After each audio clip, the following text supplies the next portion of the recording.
விநாயகர் சதுர்த்தி வந்துருச்சுங்க. எப்படி கொழுக்கட்டை செய்யணும்னு யோசிச்சுட்டு இருக்கீங்க? அப்போ உங்களுக்காக தான் இந்த வீடியோ. 1 கப் அரிசி மாவை நல்லா நெய்யில் வறுத்து எடுத்து வச்சுக்கோங்க.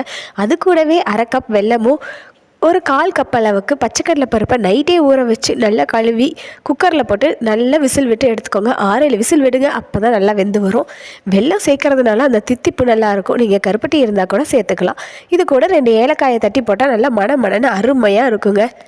இது கூடவே ஒரு மூடி தேங்காயை அப்படியே நைஸாக அழகாக துருவி எடுத்துக்குங்க. தேங்காயை முதல்ல நெய்யில் போட்டு நல்லா வறுத்து விட்டு அதுக்கப்புறமா அது கூட வெல்லத்தையும் போட்டு வெள்ளை உருகுனதும் பச்சைக்கடலை பருப்பை போட்டு நல்லா கலந்து விட்டு எடுத்திங்கன்னா சூப்பரான பாகு ரெடி ஆயிரும். இதை அப்படியே நம்மளுடைய வறுத்து வச்சுருக்கக்கூடிய அரிசி மாவோடு சேர்த்து நல்லா கலந்து விட்டு கை பொறுக்கிற அளவுக்கு சூடு வந்ததும் அப்படியே பிடியாக பிடிச்சி இட்லி பாத்திரத்தில் வச்சு அவிச்சு எடுத்தோன்னா அருமையான பிடி கொழுக்கட்டை ரெடி.